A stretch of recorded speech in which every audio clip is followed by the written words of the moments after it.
let the politics resume. Our focus is to continue to do the work that British Columbians have sent us here to do. The complete lack of any sense of focus on outcomes. Full coverage and reaction to BC's throne speech, a blueprint of the province's priorities moving forward. Plus, BC's new housing model gets a boost from the feds. This is exactly the kind of visionary, progressive housing solution that people need. Very, very encouraging to see the federal government come forward with today's announcement. Accolades for the province's plan to build its own affordable homes, but questions remain over how many and how quickly. Also, is the Granville Bridge safe? The City of Vancouver insists it is, despite claims of corrosion and degradation. We'll take you through a lawsuit leveling accusations of shoddy repair work. This is CBC Vancouver News.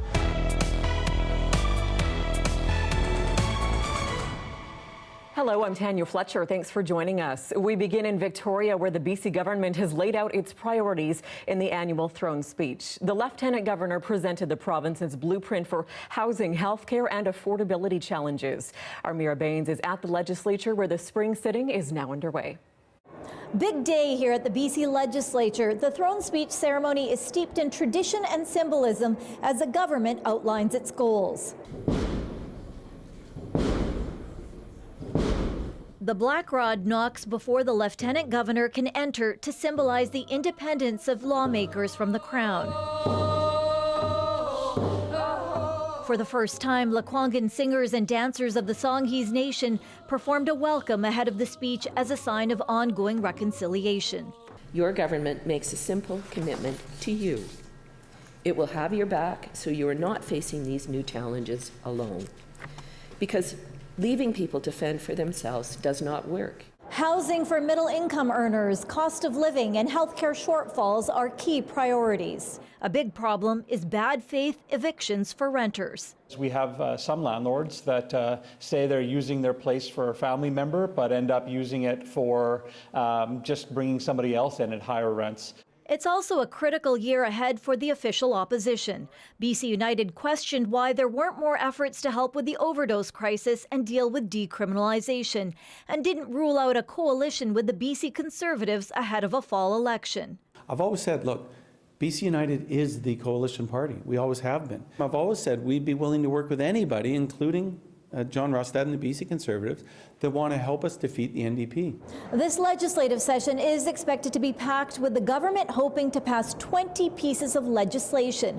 They include more renter protection, a law to protect schools and kids from disruptive protests, and anti-racism legislation. The BC Conservatives took issue with protest legislation. I just wonder why we're at that point where this government would look at that as being an issue. Rustad so far doesn't see a path to working with BC United.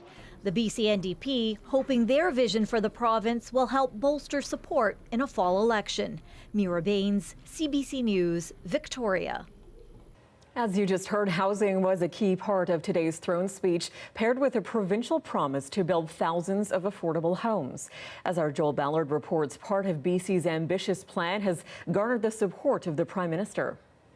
The province has secured hefty backing for its new BC Builds program, to the tune of $2 billion in federal financing. Our government thinks this is exactly the kind of visionary, progressive housing solution that people need.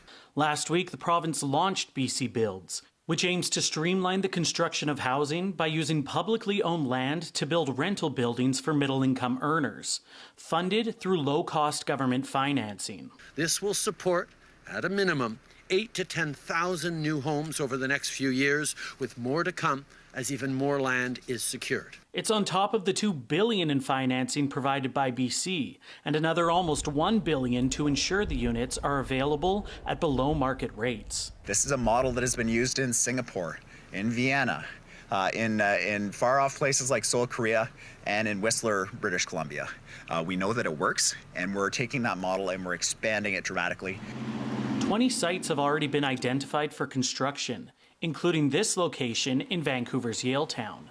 A 9-story co-op will be built here with 112 new homes. We've said for the longest time that housing co-ops are in some ways the best kept secret in the housing ecosystem. But he says access is a challenge, plagued by long wait lists. We're now digging ourselves out of the hole that was created literally by 2 decades of federal inaction in housing. At the announcement, Vancouver's mayor was especially grateful. You guys are awesome. We love you guys. In Vancouver and across the region, he says quick action is vital. We are finding that more and more of our people, the people that work in the city of Vancouver, are living further and further away. While the program has garnered strong backing from the feds, one housing expert warns it's not a silver bullet to fix the crisis. This sort of program helps deliver housing more quickly, but I think it's extremely likely that housing demand will continue to outpace it, and we'll see rising rents and prices over time. Through the program, projects are expected to go from conception to beginning construction within 12 to 18 months. Joel Ballard, CBC News, Vancouver. Well, the nuts and bolts of the province's spending will be revealed Thursday on BC Budget Day. We headed out to ask Vancouverites what they think the province should be prioritizing.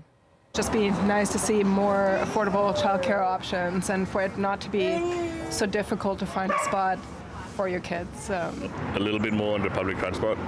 I think it could afford to have slightly more frequent bus routes in the cities and maybe even extended train hours. Healthcare, definitely, because my parents are elderly, so in that to support older people, and housing for elderly people who may not have the financial resources. I would like to see it being put into affordable housing, because I think the margins for affordable housing are like, I don't know, I just feel like there's such a huge divide between like the rich and the poor, and the middle class is being pushed into like the poorer demographic.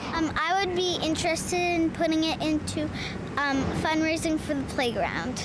Nice. Yeah, I'd like to see it to incentivize new business and innovation and fostering a greater economy right now. I'm going to go with Lucy's answer. School board, yeah. Lots of, education is really needed right now. And she's the top of it right now. I'm just helping fundraise for the playground. Yeah, it's really important. She was dressed up like a wow. Yeah, that was another fundraising day we had, for sure. I mean, these kids are going to be in grade 3, and like I said, there isn't a place for them to play at the playground right now. Also, with kids with learning differences, we just need more support in education. And we will have live coverage of the BC budget, including reaction and a breakdown of what it means for you and your family. BC Today with Michelle Elliott is live with full coverage from noon until 2 p.m. this Thursday. You can watch on CBC Gem, cbc.ca/BC, and the CBC Vancouver YouTube page. Well, staying with politics, BC has a new post-secondary education minister. The Premier has chosen Lisa Baer to replace Selina Robinson. She resigned from cabinet over her comments about the Middle East. Baer was previously the Minister of Citizen Services. Robinson is still a member of the NDP caucus, but says she won't be running for re-election in the fall. Well, to crime news now, and 2 16-year-olds have been charged in a shooting at a Sikh activist house in Surrey. It happened earlier this month on 154th Street, just off Highway 99. A group advocating for Sikh independence had said the Indian government was involved in the shooting. However, RCMP say they have not established any links to foreign interference. The 2 teens being held in custody are awaiting their next court appearance. Next month, a group of scientists will research the health impacts of air pollutants from a future LNG project near Squamish. It is the first Canadian study on gas flaring, or the burning of excess methane that can happen as natural gas is processed into liquefied natural gas. The research will focus on the Woodfibre LNG plant. It's expected to be complete by 2027.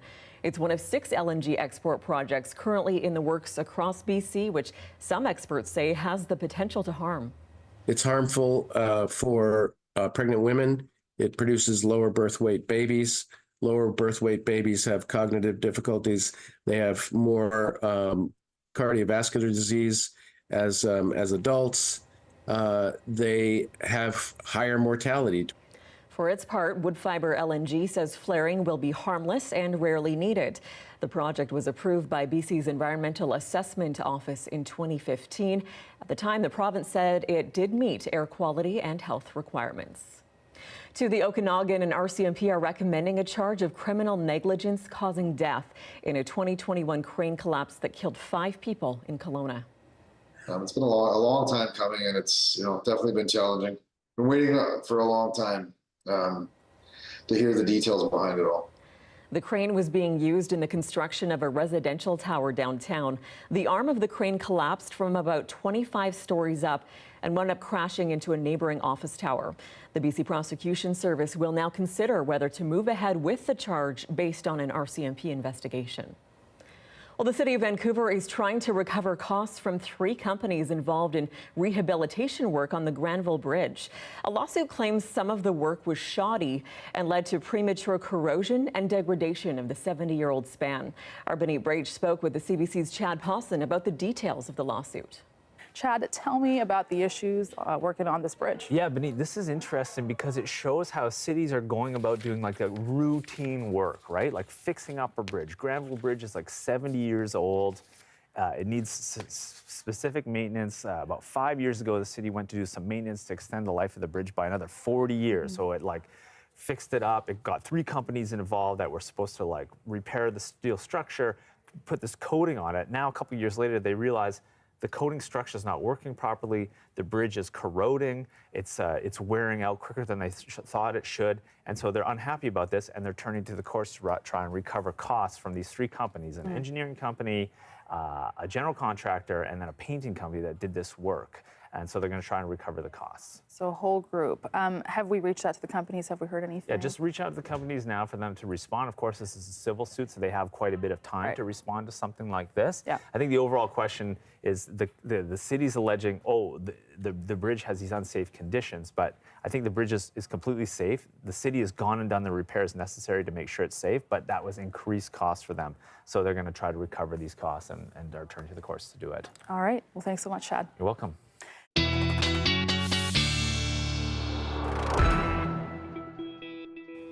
Our Darius Madavi is here with a first look at the weather. And Darius, those showers seemed a bit stubborn today. Yes, so we have seen some scattered showers across the south coast, but I have to tell you, Tanya, it's nothing like what they're seeing in California right now. I just wanted to take a quick look because they are facing some serious risk of flooding, even some flooding already in some places because of an atmospheric river that is still heading into California. It first headed up in closer to Northern California, up in the San Francisco area where we saw some severe flooding risk yesterday, and now has continued to move down, and Los Angeles is also facing some severe risk of flooding. So for now, we're just keeping an eye on it. There's not been any reports of any damage to people, fatalities, or anybody injured or anything like that, but keeping a close eye because of some severe risk to property there. Now, if we head up to BC, not quite the same risk here, but still some scattered showers across parts of the south coast, and so we're still expecting to see that continue into tomorrow as well, in some parts of the central interior as well. Some rain at the valley bottoms, but mostly snow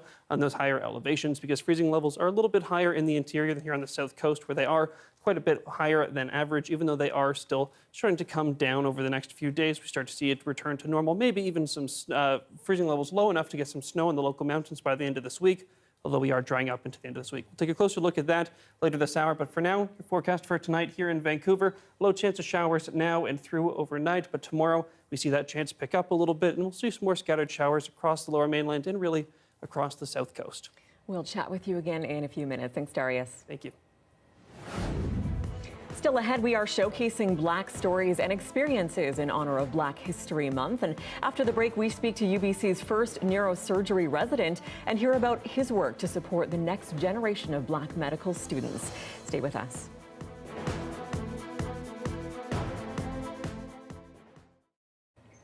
Well, this Black History Month, the tunes of a long-ago Vancouver icon have found new life. The psychedelic soul hits of artist Jason Hoover are once again being celebrated. 50 years ago, he was headlining with Led Zeppelin. Now, as Yvette Bren shows us, his talent is being recognized by new audiences. I'm Jason Hoover. These are the Epics. In the late 60s and 70s, Jason Hoover played all the Vancouver soul hotspots. He even played an event with an up-and-coming British band, Led Zeppelin. That band eclipsed his fame by the next year. Jason is a remarkable talent, but outside of Canada, hardly anyone has ever heard of him. His psychedelic sound got played across the country. Now, decades later, there's new life for his music after his song King Size was picked for a CBC radio contest this past Christmas.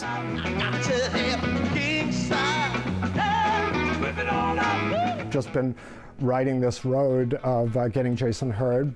David Jones spent years working on a documentary about Hoover. It's pretty exciting that Jason would come here from Edmonton, and within several months, he would go from the dive bars to being one of the top acts in town. Hoover released a dozen 45s, but Jones says his talent was overlooked. He's not surprised his tunes still resonate. It's natural that it would find an audience again because it's just so good. Hoover, who had thyroid cancer, died in November, 1 month before his song got attention on CBC's radio contest.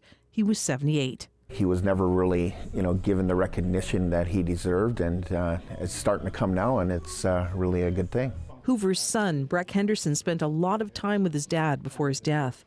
A difficult chore to be a father and a rock star. Nobody should marry a rock star. Henderson says his dad was excited a documentary was underway. His music is great. I enjoy it today, and a lot of people do. Jason Hoover had to fight tooth and nail to get that song on his album. It ended up being the most popular song, and it played all over Canada on the radio. Families say Hoover would be proud to hear his songs and his life story get fresh play. Definitely hits that soft spot in the heart. Who are you, sweet darling? Yvette Brent, CBC News, Vancouver.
It is Black History Month, and we are highlighting people who've made a difference in British Columbia. Originally from Trinidad and Tobago, Dr. Felix Doherty first came to UBC as a neurosurgery student in 1956. There was no neurosurgery training program at UBC back then, though. He pushed for one and became the first resident trained in neurosurgery at the university, and later served as the head of UBC's Division of Neurosurgery. Doherty has been supporting the next generation of Black medical students for years, and he joins us now. Thank you so much for being with us today. It's a pleasure to be here. Take us through what it was like being one of the few Black students at UBC back then. Well, when I started in UBC, there was a paucity of Black students, but I had come from Trinidad, the West Indies, and Tobago, where we were, of course, in the majority. So I must admit that during my time at UBC, I knew, of course, that I was Black, but I was never made to be unduly aware of that Blackness. So my journey through medical school as the first resident, in fact, trained in Western Canada in neurosurgery, was relatively smooth. I was fortunate to be a top student, and whether that bought me a free passage, so to speak, I am not sure. But my sense of Blackness really became heightened, not during medical school, not even during neurosurgical practice, but after I left, and many years later, became sensitized to the lack of Black representation in the medical school and the medical faculty. What barriers are Black medical students still facing today? Black medical students are facing several challenges. The first one is an identity crisis. They don't see Black physicians as teachers. So they don't have the see me, be me phenomenon. They don't see Black faces in the higher levels of the faculty. And they also, from time to time, face the perceived discrimination by their tutors, who seem to not ask them questions in wrongs, and sometimes patients who mistake the students for the ward clerks, for instance. So there's a problem of recognition and a problem of identity. So as a result of that, we have created a support system for Black students. So we meet and provide mentorship so they can bring their problems and share them with people who've had similar experiences. Well, thank you for sharing your experiences and your contributions. We really appreciate it. Thank you very much. That's Dr. Felix Doherty, UBC Professor Emeritus. Still ahead, when the Olympics roll around, conversations about performance-enhancing drugs in sport are sure to follow. Up next, we hear the argument that some drugs should have a permanent place in the Games. Stay with us.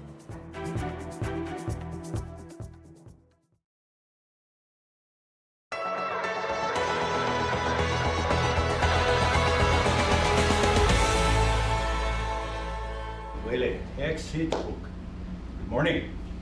Mi'kmaq Elder Terry LeBlanc welcomes the group to Abegwit First Nation.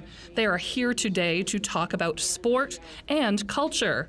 The goal is to find ways to involve more Indigenous youth. I think it's important to offer opportunity to Indigenous youth. And you don't know what you might be interested in if you've never had a chance to try.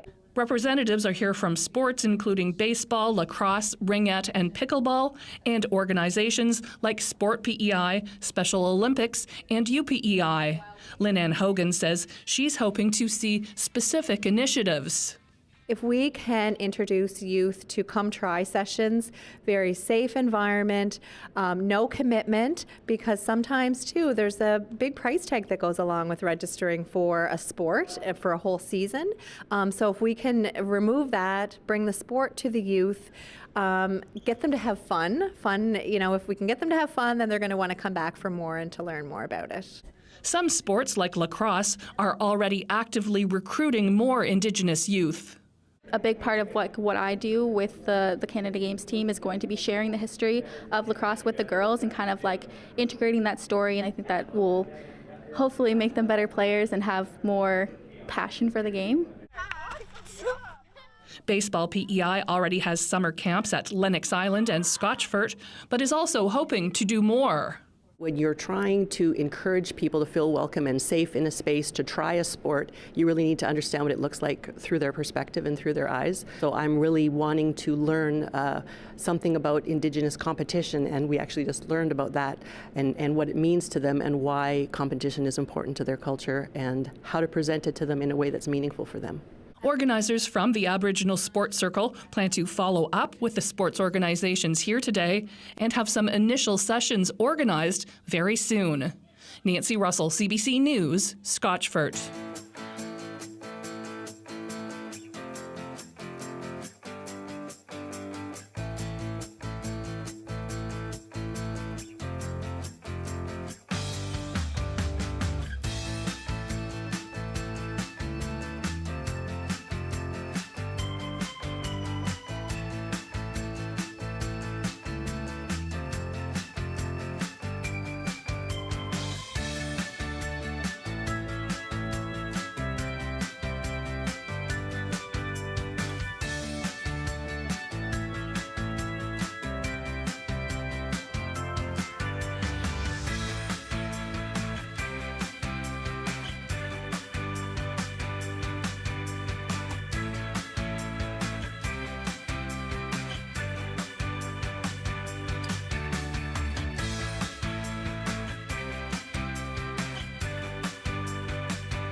Welcome back. Inflation in Canada is cooling. The overall rate slowed more than expected in January, hitting 2.9%. That's down from 3.4% in December. The CBC's Nisha Patel breaks down the numbers.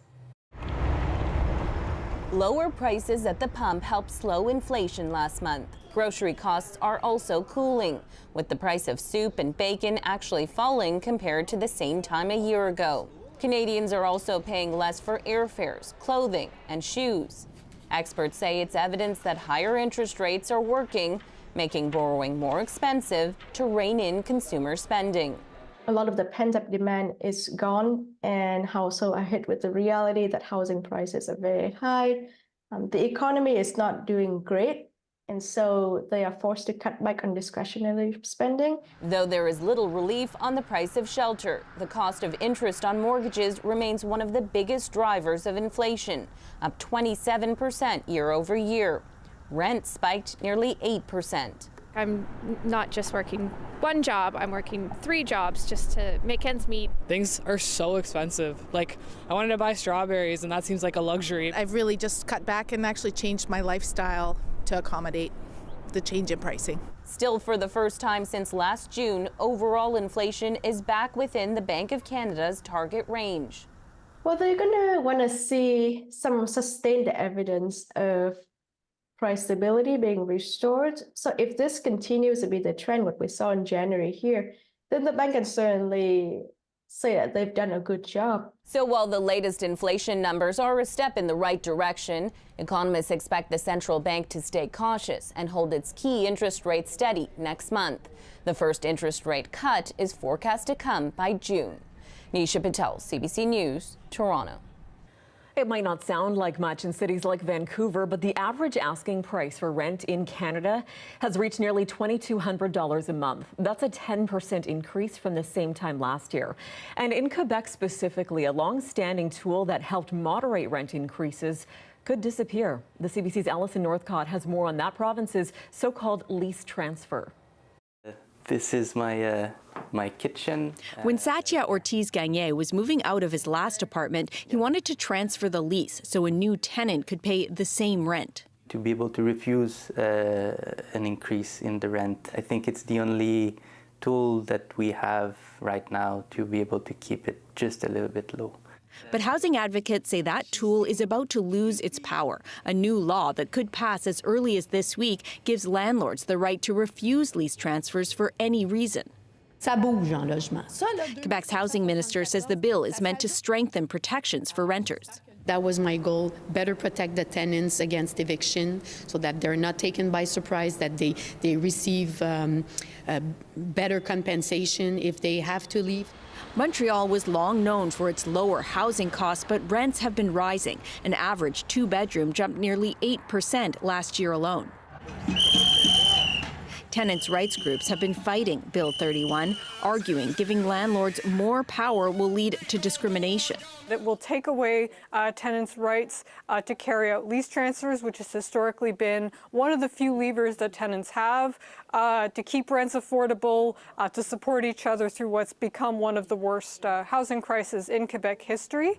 Landlords argue while some parts of the bill will complicate their lives, having more say over who can take over a lease and when is a good step. Every year I have lease transfer, and there's a disconnect when you look at the price that is paid for that unit and what I would need to invest just to maintain that unit viable. While there are lease transfers in other cities, experts say Quebec tenants have used them for years to try to keep rents low. Now some worry rents will just keep rising.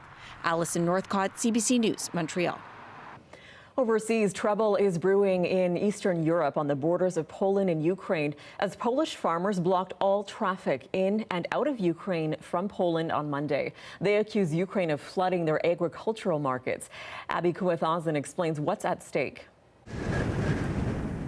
Nothing except military aid will get through their blockade. That's what Polish farmers promised as they stopped almost all traffic in and out of Ukraine from Poland on Monday. It was a fresh show of outrage over EU policies that allow for cheaper Ukrainian farm imports into the bloc. The European Union dropped import duties and quotas on Ukrainian farm products in June 2022 to help sustain Kyiv's economy as it fought off Russia's invasion. But Polish farmers say the cheaper Ukrainian goods hurt their livelihoods. Tuesday's demonstration is part of a 30-day strike that began a few days ago. Last week, the farmers pelted a European Commission building in western Poland with eggs and burned tires on the premises. The EU is looking at ways to restrict Ukrainian imports into some countries, given the ongoing demonstrations by farmers in countries including Poland, Slovakia, and Hungary. Today, the Ukrainian Minister for Development and Infrastructure, Oleksandr Kubrakov, posted a video on social media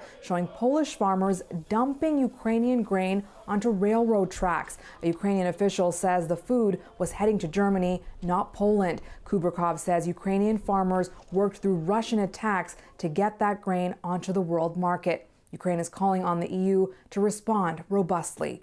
Abby Kwadalson, CBC News, Berlin. Well, for decades, the Olympics have faced the problem of athletes using performance-enhancing drugs. But what if it wasn't a problem? What if substances that are currently banned were allowed or even embraced? The CBC's Jamie Strachan explores that idea.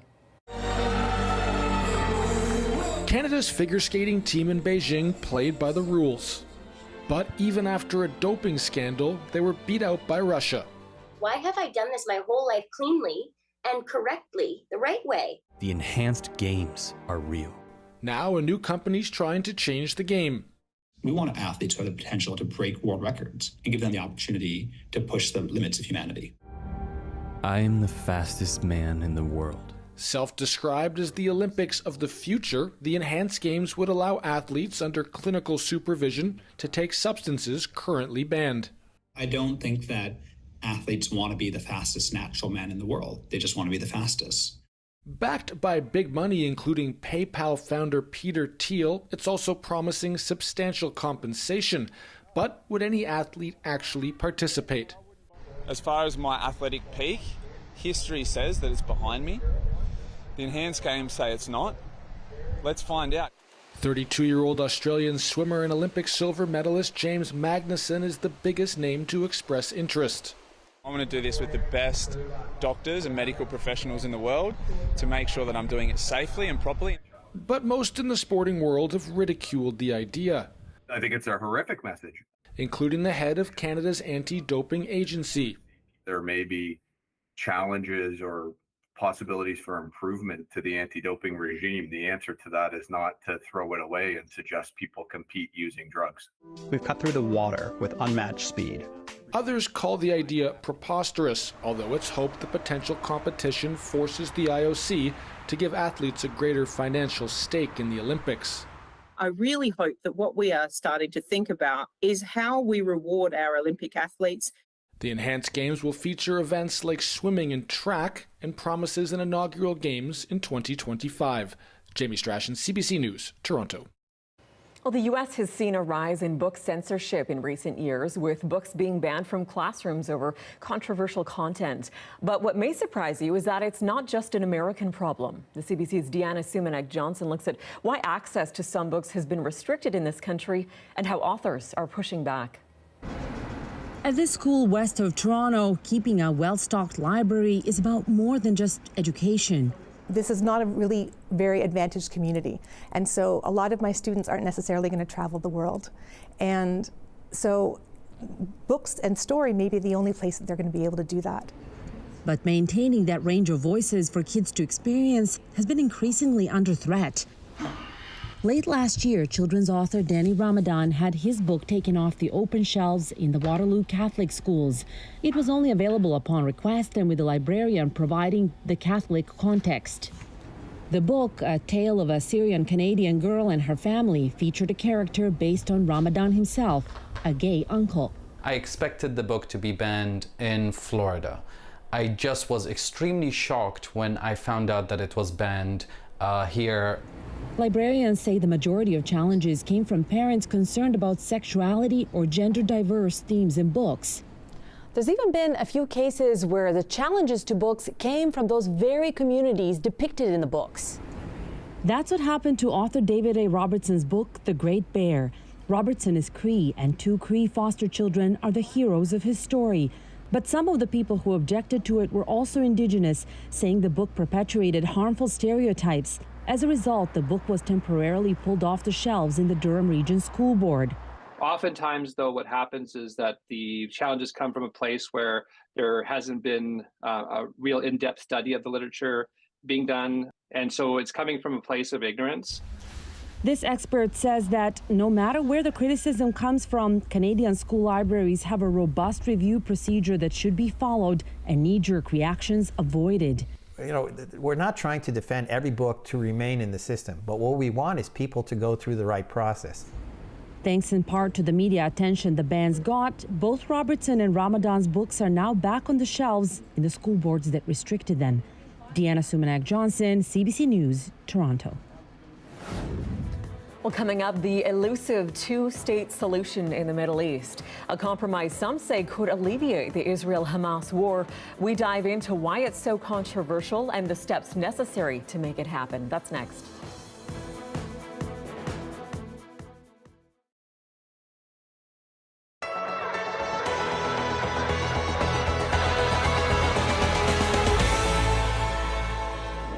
Electric vehicle price tags still give many consumers sticker shock. It costs too much. If the battery goes, it's a quarter of the cost of the car.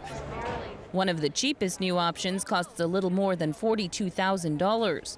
It's being shipped to provinces where demand is higher because of government rebates. The vehicle will be available initially in British Columbia and Quebec to take advantage of the most aggressive EV incentives in the country. The Atlantic provinces and the Yukon also offer rebates, and there's a $5,000 federal incentive that helps bring down the cost of buying an EV. Even then, most EVs are still more expensive than vehicles that run on gas. As more and more electric vehicles are sold, we would expect that costs would follow as well. The pressure is on for traditional automakers to offer more affordable options. Chinese company BYD is making moves to launch in North America. Its models are priced at less than $20,000 in Asia. BYD already outsells Tesla globally. For now, advocates say consumers need to look beyond the price tag and factor in fuel savings and incentives. But they're not doing the math on how much the total cost of ownership is. And if you do that math, you'll see that actually driving an EV is almost always cheaper. The initial spike in electric vehicle sales was fueled by early adopters eager to switch. But it'll be harder to convince mainstream consumers to take EVs for a spin. Well, until I start seeing more charging stations, I think I would probably wait. I don't think, to me, they're quite up to snuff yet for the market. They need more time. Automakers, though, don't have long to phase out cars and trucks that run on gas. The federal government says that all new vehicles sold must be zero emission by 2035. Nisha Patel, CBC News, Toronto.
And Darius Madavi joins us again with a look at the long-range forecast. But Darius, sounds like we're talking about zombie fires again. Yes, not the most scientific term, but it does, communicate well what it means. I think most scientists would call these holdover fires or overwintering fires, because they're the ones that result from big, widespread fires, strong fires that just stick around in the peat underneath the snow cover, and then sometimes reemerge in the spring. Now, they don't always do that. Oftentimes, they've sort of burnt out all the fuels around, but sometimes they can cause really big blazes, like the 2016 Fort McMurray wildfire was a zombie fire. Now, usually in BC, we have around 5 or 6 of these fires that stick around through the winter every year. This year, at the peak in January, we were at over 100 of these fires. Now that's come down a little bit. We're sitting at 91 of these zombie fires at the moment. These are all the active fires in Vancouver, or across the province right now. And it's a pretty could be a risky situation, and in large part is because of the drought situation. So keep in mind, this is pretty much the typical ender to a drought season in 2021, but 2022 and 2023, we've had this ongoing drought situation that's just continued. And it has continued into this winter as well. We have a snow drought as we speak, and you can see we're at a record low levels of snowpack. This is all the automated snow weather stations across BC that are keeping track of the snowpack in BC. And you can see that this is the lowest it has ever been for this time of year. So, precarious situation. Is there more snow on the way? Great question, Tanya. Well, we've got some coming into central BC right now. That's going to continue a little bit into tomorrow, but we're starting to ease off. A bit of rain coming across the lower mainland because freezing levels are quite high at the moment, but they are coming down through this week. Now, if we run this through, this continues through tomorrow, and then by Thursday morning, we start to ease off on those showers, and then the next system really comes from the north and works its way down into the province instead of coming from the south and working its way up. So, bit of activity this week, but nothing too severe it looks like right now. You may start hearing whisperings of some snow coming to Vancouver at the beginning of next week or mid next week. Very uncertain at the moment, but you will hear whispers of it throughout this week. So be prepared for the possibility of a cold snap and some snow. But for now, temperatures remaining pretty high and not looking at too much activity there. Now, in terms of conditions, we've got pretty much some sun across the province, but a bit of activity throughout the south and maybe even the Cariboo tomorrow. And then really all we're talking about here in Vancouver is that bit of precipitation and then clearing up into the end of this week. We'll enjoy those double digits while we have them. Thanks, Darius. Thank you.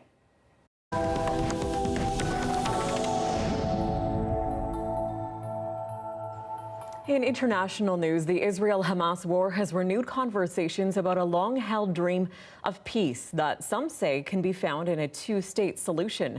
Most United Nations countries do call Palestine a state, but the U.S., U.K. and Canada do not, even though they say they share that two-state goal. The CBC's Ellen Morrow breaks down why that still hasn't materialized despite all the support.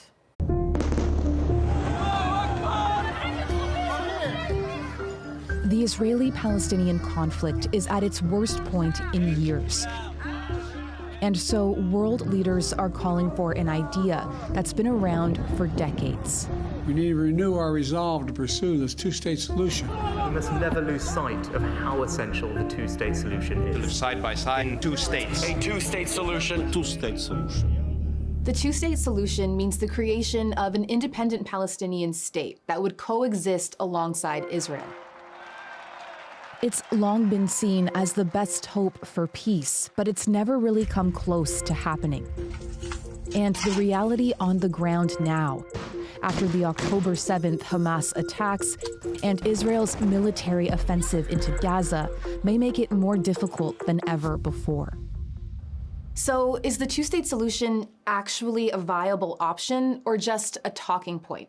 Here's some of what makes it so difficult. One of the first big challenges is what would the borders of a Palestinian state even look like? To understand why that's so hard, we have to go back in history, but this is not a full account. We're going to take you through some of the pivotal moments in this long contested history.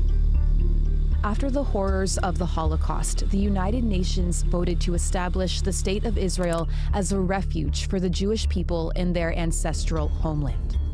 A decision that angered the majority Arab population. The plan was to divide historic Palestine, the land between the Jordan River and the Mediterranean Sea, which had been under British control, into two states, one for Jews, one for Arabs.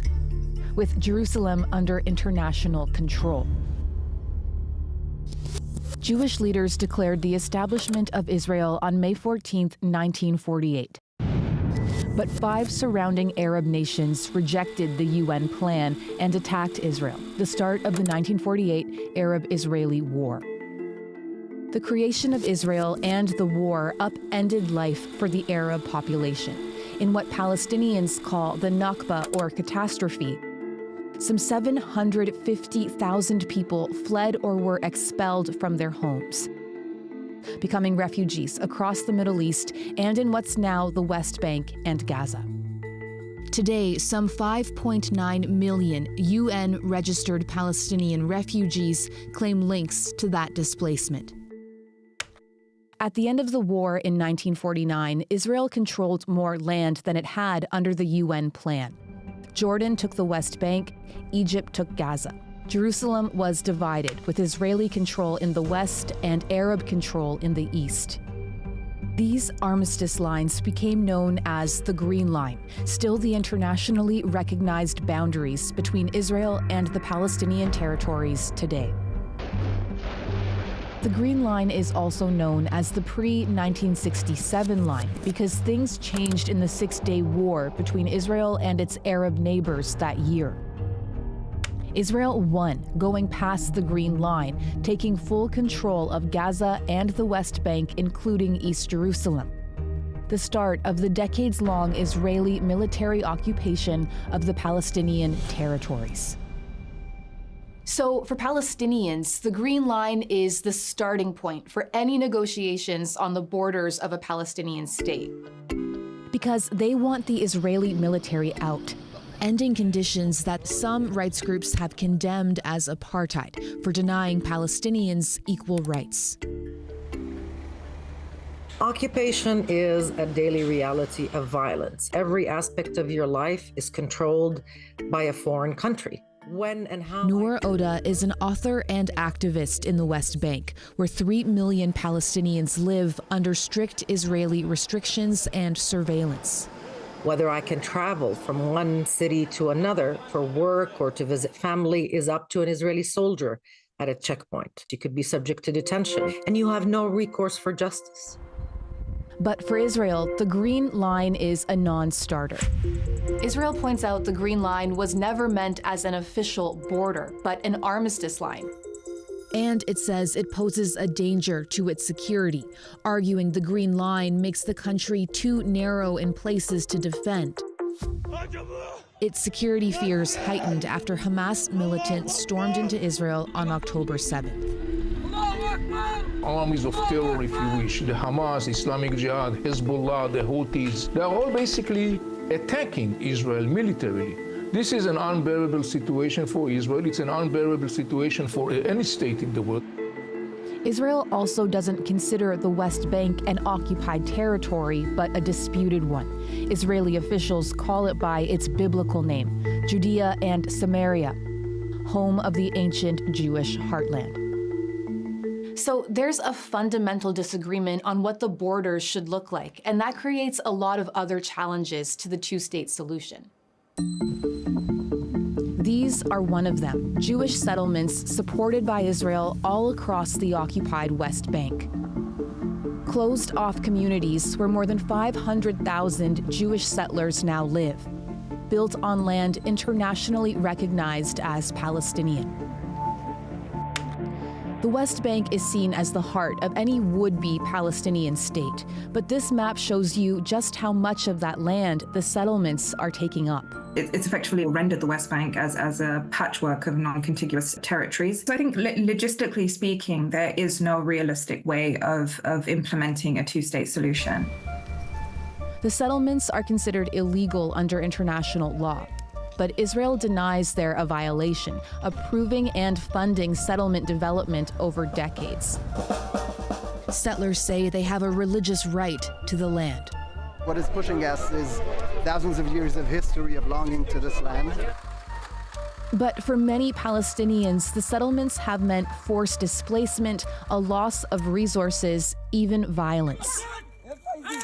with some extremist settlers targeting and intimidating Palestinians in sometimes deadly attacks.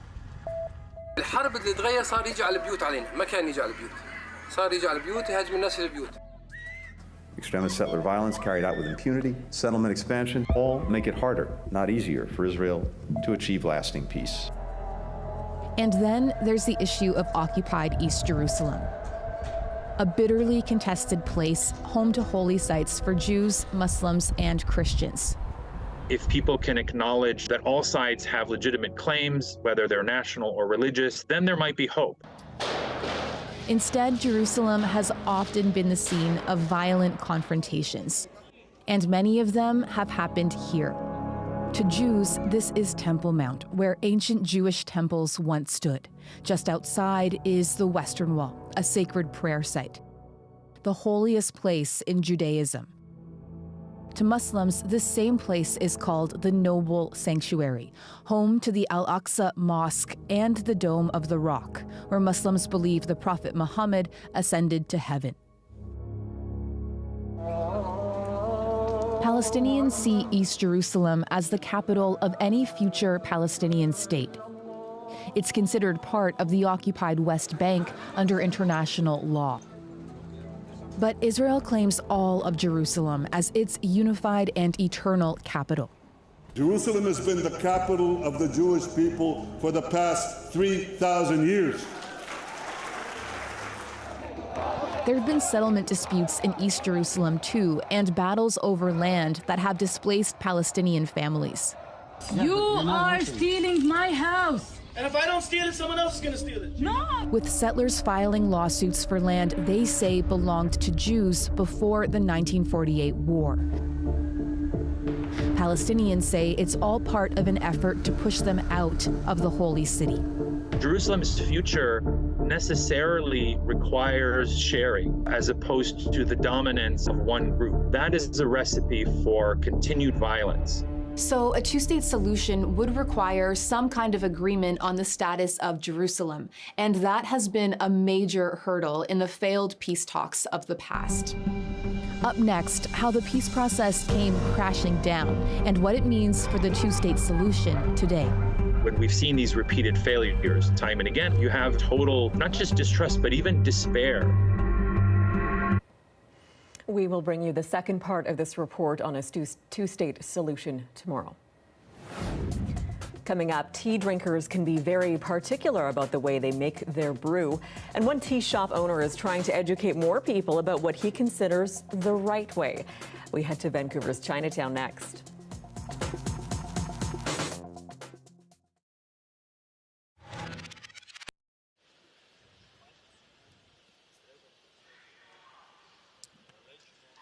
Away in the last of the men's relays here.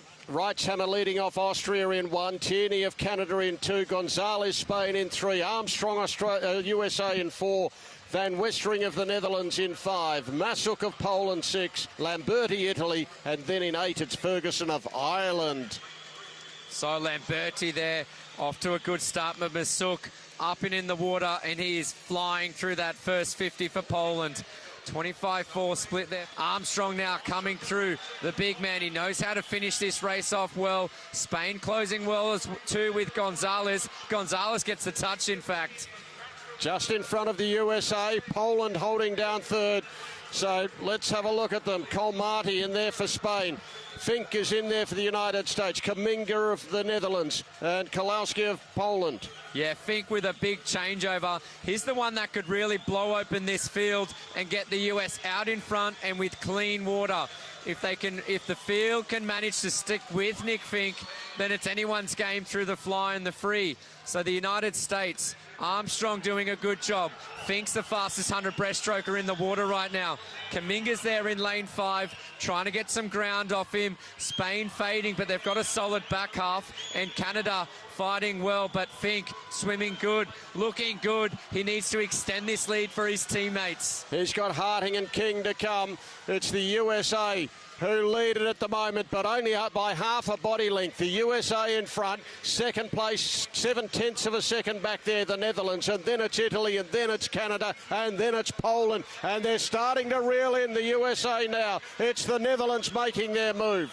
All right, Castagna is going to put the heat on Zakarding through the first 50, and showing good speed is Castagna. But we saw him last night in the 100 fly final really fall into a hole in that last 10 metres. He's going to need to step up and be better to give his team a chance at maybe a surprise gold medal.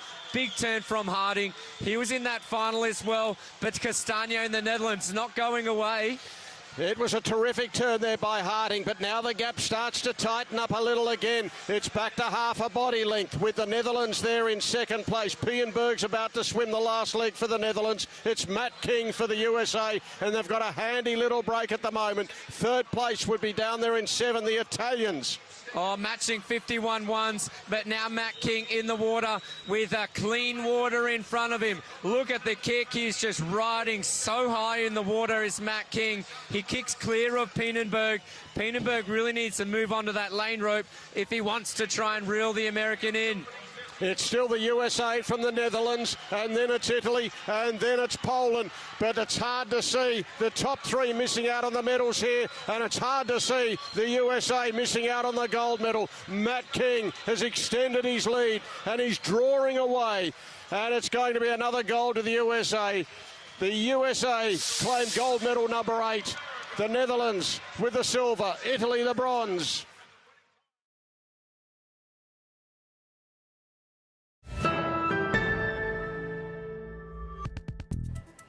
Welcome back. Renowned filmmaker Freddie DeVos is working on an episode of the new BBC Planet Earth 3. In this episode, his team captures the behavior of the humpback whales just off the northern coast of Vancouver Island. 30 years ago, there were hardly any humpback whales off the coast of Vancouver at all because they'd been hunted out. But fortunately for all of us, there's the ban on the commercial hunting of whales, which came in 1986. Right. And since then, we've started to see the return of whales, and especially off the coast of Vancouver. Now there are over 100 whales that come back, and 20 years ago there were 3. So it's really an extraordinary change. The 8-part series makes its Canadian television debut on March 10th and is narrated by the one and only Sir David Attenborough. Well, events marking Lunar New Year continue across the world, including here in Metro Vancouver, and a big part of many of those gatherings is tea. The CBC's Mashid Hadi stopped by the Chinese tea shop in Vancouver's Chinatown to learn how to make the perfect cup of tea. Hi, my name is Daniel. I'm the owner of the Chinese tea shop in Chinatown. Today we're going to show you how to brew tea in Kung Fu Cha style. I love to introduce people how to use the proper teaware to make Chinese tea and get the best flavor and taste, and then slowly build up the tea communities here. We make the tea here today that was mainly showing the special way called Kung Fu Cha style. The teaware always brew in a smaller size. Right, so we have 2 different teawares. One is called Gaiwan, which is a cup, porcelain cup with lid. Right, and another teaware very important is called Yisheng clay teapot, so which is a special sand clay made from Yisheng City. And of course, that we prefer to use a smaller size to brew the tea. So teaware would be affecting about the way of tea making. For example, if we use a big teapot, because the volume is big, we have to steep the tea for a long time. For example, 1 minute or 5 minutes. So let all the taste come out, including the bitterness. Right? So that's why that people will have to add the sugar and cream or milk to cover the bitterness. But the Chinese way, the Kung Fu Cha style, that we rather to use a smaller size of teapot with a lot of tea leaves and steep the tea only 2 to 15 seconds. And then we pour the tea out, enjoy the tea in the smaller cups, and after that, we continue with multiple infusions. So the flavor and taste changes with each infusion. People always ask the question, what's the best time to have tea, right? We always say, any time is a tea time, right? So depending on the season, like for example, like in summer, we drink a lot of green teas or green flowery oolong teas, which is very good for cooling. Like then in colder day, like winter, like then we drink a lot of warming tea, like Chinese black teas, darker oolong teas, or fermented tea called pu'er. So this is the tea that we always drink from different seasons, but also depending on the time, right? So morning we need some tea for energy, so green tea or low oxidation oolong tea would be perfect for that.